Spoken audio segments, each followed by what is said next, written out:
इस वीडियो को पूरा देखो। आज ही आपके जीवन से सारी परेशानी खत्म होगी और चैनल को सब्सक्राइब और वीडियो को लाइक करें। इसमें लिखा है द स्पिरिट ऑफ एक्सेलेंसी, उत्तम आत्मा। उत्तम आत्मा का मतलब समझते हैं?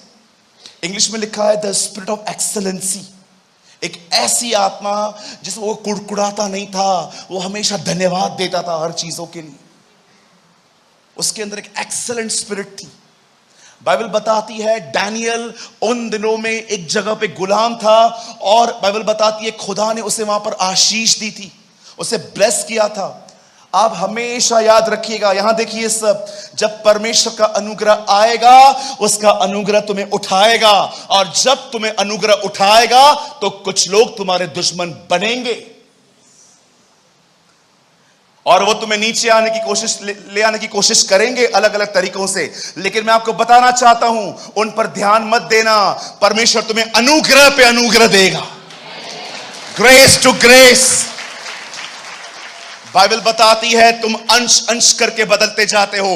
बाइबल बताती है तुम महिमा से महिमा में प्रवेश करते हो। बाइबल नहीं कहती है खुदा तुम्हारा न्याय पे न्याय करने आया है। बाइबल बताती है वो तुम पर अनुग्रह पे अनुग्रह करने आया है। कभी भी जब आपसे लोग जलते हैं, आपके खिलाफ कुछ बोलते हैं, डोंट डिस्ट्रैक्ट। तुम्हें उन पे ध्यान देने की जरूरत नहीं है। लोग जलते हैं, ये कंफर्मेशन है तुम बढ़ रहे हो। कहिए ये कंफर्मेशन है। हाँ, लोग कहेंगे। मुझे एक भाई ने कहा शैतान मेरे पीछे पड़ा है। मैंने बोला कैसे? रात को सोता हूं ड्रीम्स देता है, दोपहर में अलग अलग तरीकों से मुझे परेशान करता है वो। मैंने कहा सोच कितनी बड़ी बात है, उसने ऑब्जर्व कर लिया है कि तू खतरनाक है। बोलता है हाँ ब्रदर, ये तो मैंने कभी सोचा ही नहीं था। ए शैतान और तंग कर। मैंने कहा नहीं, ऐसा नहीं बोलना है। आप सोचिए जो लोग उसके हाथ में है वो उनके पीछे क्यों जाएगा? वो सदैव उनके पीछे जाता है जो उसके हाथ से निकल चुके हैं, उसके हाथ से निकल चुके हैं और उसके हाथ में आ गए। आमीन। कहिए मैं खुदा के हाथों में हूं। कहिए मुझे कोई प्रभु से अलग नहीं कर सकता। यस। आप जानते हो डैनियल वचन कहता है खुदा ने उसे उठाया, उसे आशीष दी। लेकिन मैं आपको बताना चाहता हूं इट्स नॉट ऑटोमेटिकली, ये खुद ब खुद नहीं होता। दानियल के सामने कई बार ऐसी चीजें आई जब वो कॉम्प्रोमाइज करता तो शायद खुदा को ठेस पहुंचती, लेकिन उसे कोई कॉम्प्रोमाइज नहीं किया। कॉम्प्रोमाइज को हिंदी में बोलते हैं समझौता। कहिए समझौता। हाँ, आजकल बहुत समझौते हैं हमारे बीच में। कुछ लोग कहते हैं थोड़ा बहुत झूठ चलता है। चलता है?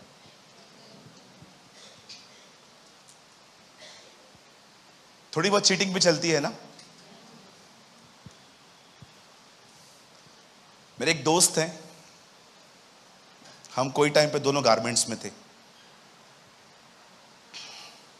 मैं एक दिन उसके शॉप पे गया, उसने मुझे कहा था दुआ के लिए आ। मैं गया वहां पर, मुझे आज भी याद है, वहां टीवी चल रही थी, वो कुछ देख रहा था और कस्टमर भी देख रहा था। तो मैं आया तो उसने मुझे कहा ब्रदर आप बैठ जाओ आराम से। मैं बैठ गया। एक कस्टमर आया, उसको बोला, उसने बोलिए क्या चाहिए? तो बोला मेरे को जीन्स चाहिए। तो उससे जीन्स खोलना स्टार्ट किया, दिखाया। 10-15 जीन्स कस्टमर ने देखी और उसको एक पसंद आई और उसने पूछा सर ये कितने की है? तो मेरे दोस्त ने उसको कहा 550 की है। मैं देख रहा था क्योंकि मैं अच्छे से जानता था, मैं गारमेंट में हूं, तो मुझे पता था ये जो प्राइस है ना 550, ये खरीदी से बहुत ज्यादा है। मतलब ये गलत नहीं है, उसने मुनाफा रखा था। तब मैंने उसको देखा, 550 रुपया उसने बोला। कस्टमर ने उसको बोला मैं 400 दूंगा। कहिए बार्गेनिंग। आपसे अच्छा कौन जानता होगा? हमारी बहनों को देखा है आपने? ओ ये सामने दुकानदार है, भैया ड्रेस कितने का है? 300 रुपए का। चल खुद ही बुलाएगा, चल। और जैसे वो बुलाता है दीदी, हाँ दीदी अभी क्या दोगे? नहीं मैं 200 से ज्यादा। तू चल तो सही, चल।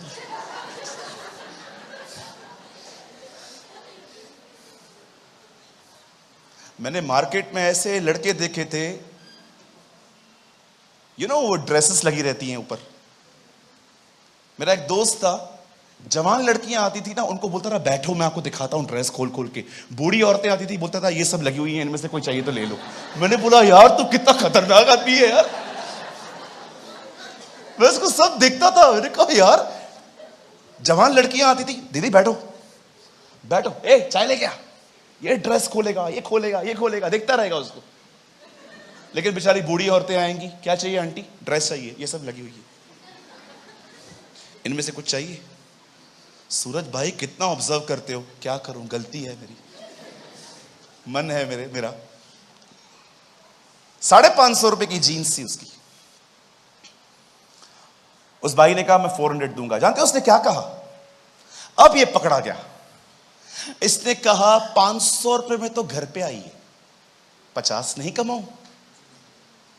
अब मुझे पता था उसकी कॉस्टिंग क्या है, उससे बेच दिया। मैंने उसको बाद में कहा कोरेक्स है ना? बोला हाँ। हम जानते हैं कोड वर्ड सी। तो बोला हाँ यही है। तो मैंने कहा इससे मंगाइए ना? बोला हाँ। मैंने कहा 250 की मिलती है। तू क्यों बोला 550 ही तो मिलता है? सूरज भाई इतना तो चलता है ना। कुछ लोग अपने आप में कॉम्प्रोमाइजर्स हैं, वो सेट हो चुके। मुझे रिसेंटली किसी ने जूम पे पूछा क्या एग्जाम में किसी और को देख के लिखना चीटिंग है? क्या है यार, कहां से आते हैं ये तेजस्वी लोग, कहां से आते हैं? बोला क्या दूसरे का सप्लीमेंट लेके देखना क्या गलत है? मैंने कहा तो सप्लीमेंट घर ले जाना, क्या प्रॉब्लम है, लिख के वापस दे देना।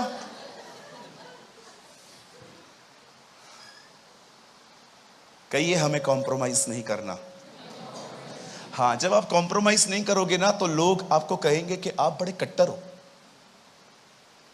मुझे आज भी याद है, कभी कभी जब मेरे दुकान पे कुछ ऐसी चीजें होती थी, रिचुअल्स होते थे उनके, या पार्टीज होती थी, तो वो मुझे बोलते थे तू भी आ जा। और जब मैं वहां जाता था सब शराब पीते थे, मेरे हाथ में मैंगो जूस होती थी और सब मुझे देख के ऐसे हंसते थे। और कई बार मैं बेइज्जत होके वहां से आता था। सब मुझे कहते थे ये मदर मिल्क पे डिपेंड है। आज थी मेरी मम्मी के लिए ऐसे बोलते थे। जहां मैं काम करता था ना, वहां पर लोग एक दूसरे को बोलते थे तेरे को पता है ये अभी भी है ना मम्मी के मिल्क पे ही डिपेंड रहेगा। और अगले दिन मुझे मालूम पड़ता था, मैं चुप करके चला आता था।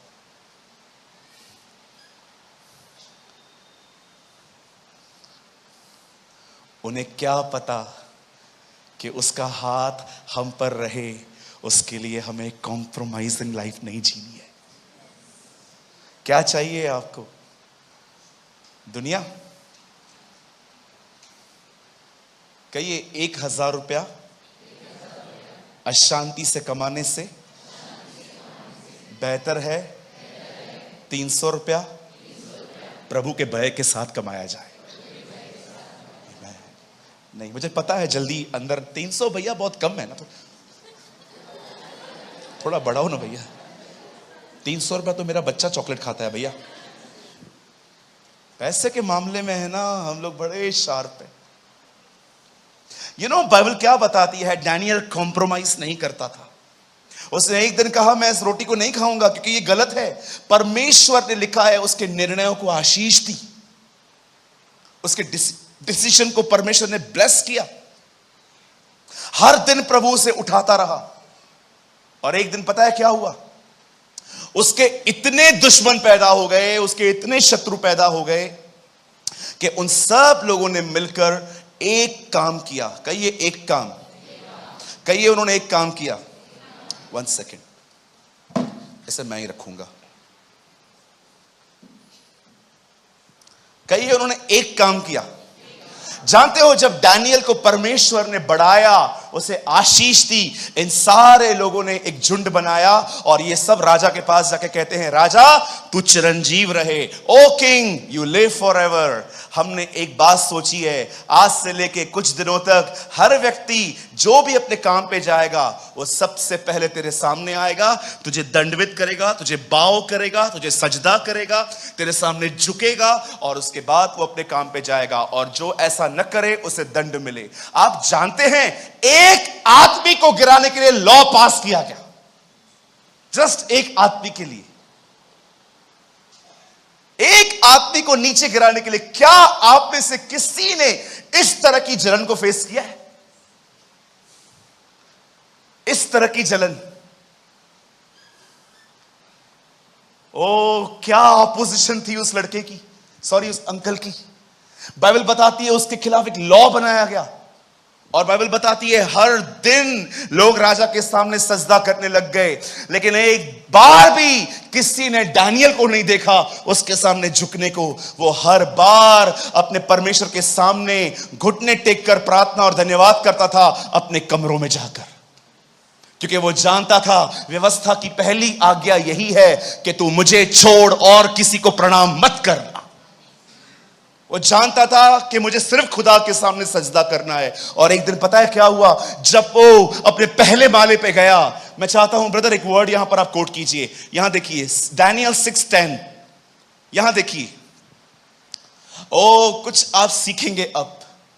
6:10 दानियल, यहां देखिए भाइयों, जब दानियल को मालूम हुआ कि उस पत्र पर हस्ताक्षर किया गया है, तब अपने घर में गया जिसकी ऊपरी कोठरी की खिड़कियां यरूशलेम की ओर खुली रहती थी और अपनी रीति के अनुसार, कहिए रीति, अपनी रीति के अनुसार, जैसा वह दिन में 3 बार अपने परमेश्वर के सामने घुटने टेक कर प्रार्थना और धन्यवाद करता था, वैसा ही तब भी करता रहा। अब सुनिए, जब दानियल को पता चलता है कि उस लेटर पर हस्ताक्षर हो गए हैं कि जो कोई भी राजा के सामने नहीं झुकेगा वो मरेगा। अब मुझे बताइए, दानियल पता था उसको कि मैं नहीं झुकने वाला हूं, अब वो क्या प्रार्थना कर रहा है? भाई अगर आज रात को तेरी मौत का फतवा जारी हो, तू धन्यवाद दे सकता है प्रभु को? दीदी आप दे सकते हो? अगर आपको पता चले कि आपको एक भयंकर बीमारी है, आप बोल सकते हो? रविवार को हालेलुया और धन्यवाद और शालोम बोलना, इट्स वेरी इजी। विजयी हुआ, विजयी हुआ करते ना तो संडे को हम लोग कैसे रहते हैं? संडे को कितने भरे हुए रहते हैं, कितने जोश में रहते हैं। कोई वर्शिप करता है, सेनाओं का यहोवा हमारे संग संग है, याकूब का परमेश्वर, लेकिन रोज सोमवार को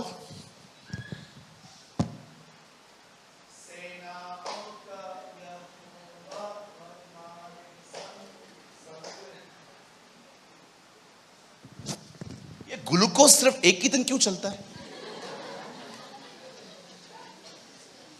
हाँ, ये ग्लूकोज ये इंजेक्शन एक ही दिन क्यों चलती है? मैं कई लोगों को देखता हूं रविवार को मुझे ऐसे बोल के निकलते, ब्रदर तुम्हें चांगला बोलते, वाट लगा दी तुमने शैतान की, ये कर दिया वो कर दिया। और मैं कई बार उनको हाथ में मिला के कहता हूं, बुधवार को भी ऐसे ही रहना। लेकिन कभी कभी ऑफिस में आते हैं,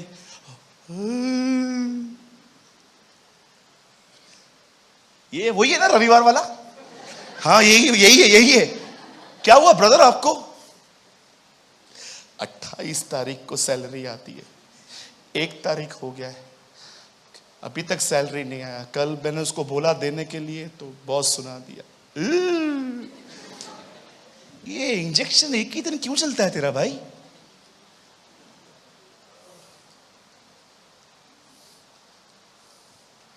कितने लोग हैं मुझे बताइए सोमवार से लेकर शनिवार तक भी थोड़े भरे हुए रहते? हाँ,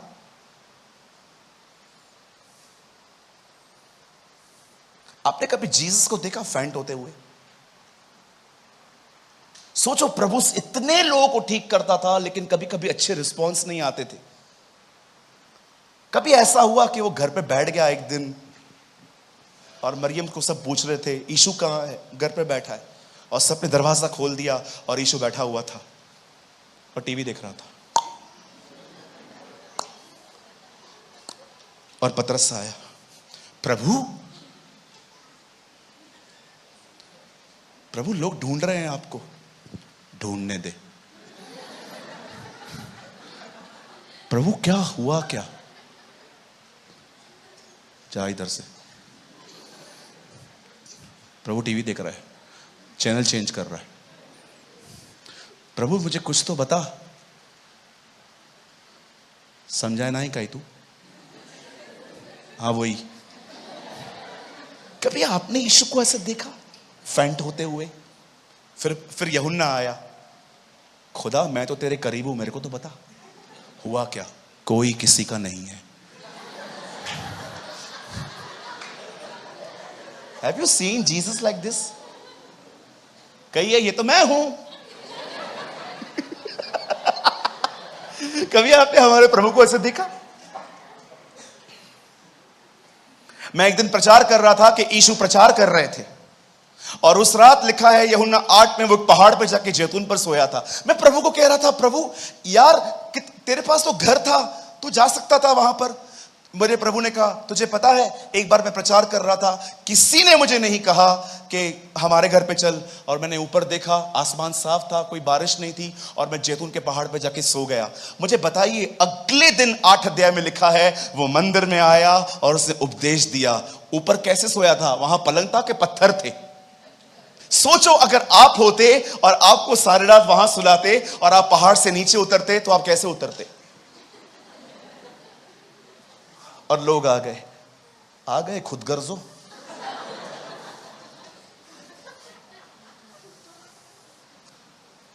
What a God we have। वो नीचे उतरा और लिखा है उपदेश देने लग गया। कोई चीज उसे कंट्रोल में नहीं कर सकती थी, वो सिर्फ अपने बाप के नियंत्रण में चलता था। आमेन। ओ मैं आपको सच कहता हूं, आशीषित है वो व्यक्ति जो 7 दिन 24 घंटे एक सा रहता है, जो हमेशा करेज में बना रहता है, जो हमेशा फेथ में बना रहता है, जिसे कोई चीज नहीं हिला सकती, क्योंकि वो जानता है उसका रचने वाला जिंदा है। अय्यूब कहता है, यदि वो मुझे मार भी डाले तो भी मैं उस पर भरोसा करूंगा। If he slay me still I will trust on him. आप जानते हो, जब दानियल बाइबल बताती है उसे पता चलता है कि उस पर हस्ताक्षर हुआ है। क्या आप इस वचन में देख रहे हो कितना नॉर्मल है ये व्यक्ति?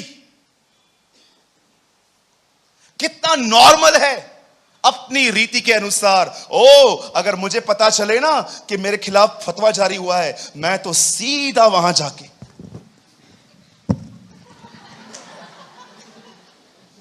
प्रभु मैं यंग है, अभी नहीं जा सकता।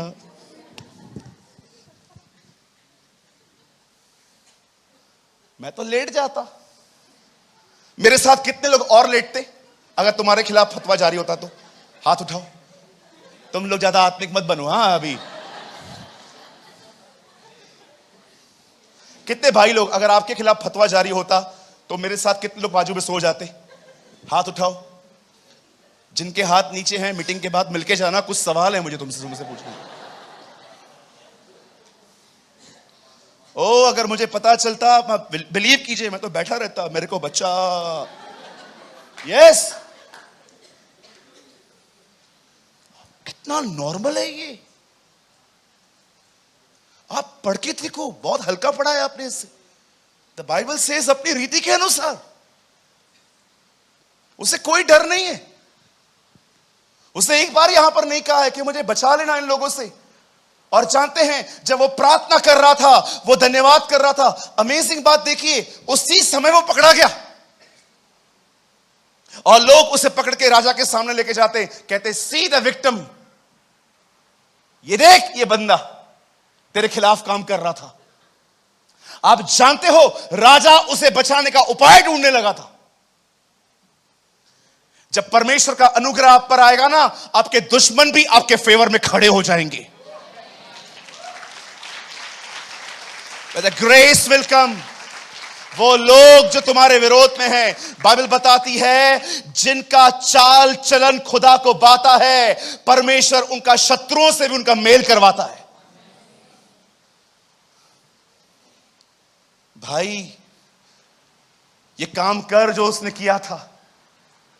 जानते हो जब वो राजा के सामने पहुंचता है, मैं आपको सच कहता हूं, अगर कोई भी आपके खिलाफ है, कोई भी मुंह आपके खिलाफ खुलता है, डोंट आंसर देम। लड़ो मत, मुंह मारी मत करो, आर्गुमेंट्स मत करो, just walk with Jesus.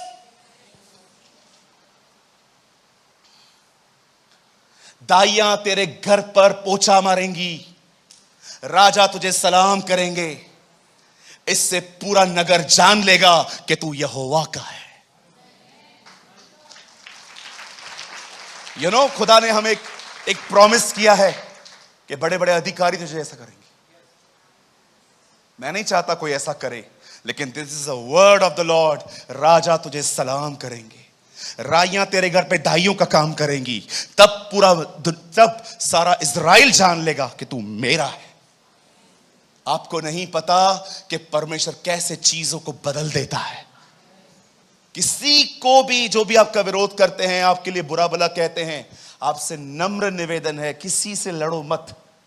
Don't fight with them, just अपने खुदा के साथ चलते रहो, वो तुम्हारा पक्ष लेना जानता है। और मैं आपको सच कहता हूं ब्रदर, जब वो खड़ा करेगा ना, तुम्हें कोई नहीं रुका पाएगा, तुम्हें कोई गिरा नहीं पाएगा। और जानते हो उसके सामने खड़ा किया हुआ व्यक्ति कैसे होता है? आपको लगता है ये मैं खड़ा हूं, जानते हो उसके सामने खड़ा हुआ व्यक्ति कैसा होता है? ऐसा। जो उसके सामने झुका हुआ है, वो उसके साथ खड़ा हुआ है।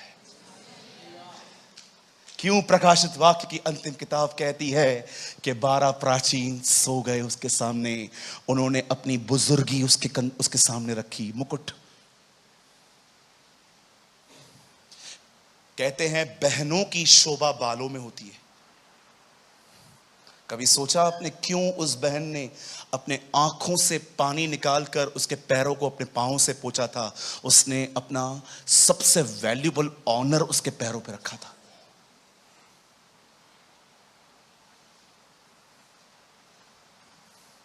मुझे नहीं पता है जिसने उसे यहां चूमा था वो किधर गया, लेकिन मुझे यहां ये जरूर पता है जिसने उसके पांव को चूमा था ना, वो स्वर्ग जरूर जाएगी। Oh, I believe with all my heart. मुझे नहीं पता है जिसने उसको यहां छुआ था वो कहां गया था, लेकिन जिसने उसके पैरों को चूमा था ना, मैं आपको 100% कह सकता हूं वो हमें वहां जरूर मिलेगी। ओ, मैं आपसे प्रभु से प्रार्थना करता हूं कि वो हमें ऐसे स्थान पर ले आए जहां पर हम उसके पांव को चूम सके। आमीन। कितने लोग चाहते हैं कि आने वाले दिनों में आप उसके पांव को चूम सको? ओ जीसस, वी वर्शिप यू। आप जानते हैं जब दानियल को वहां पर पकड़ा गया और राजा उसे बचाने की कोशिश करने लग गया, नाउ लिसन दिस सीक्रेट, इसे समझो। और दानियल शेरों की मान में पहुंचा दिया गया, और जब वो बाहर निकला, कहते हैं इतिहास में कि जब भी लोग दानियल को देखते थे वो आपस में एक बात बोलते थे, तुझे पता है ये कौन है? कौन है? इसने शेरों के साथ रात बिताई थी। आप जानते हैं हर व्यक्ति दानियल के लिए ये बोलता था, तुझे पता है ये बंदा कौन है? कौन है ये बंदा? ये वही है जिसने शेरों के साथ रात बिताई थी।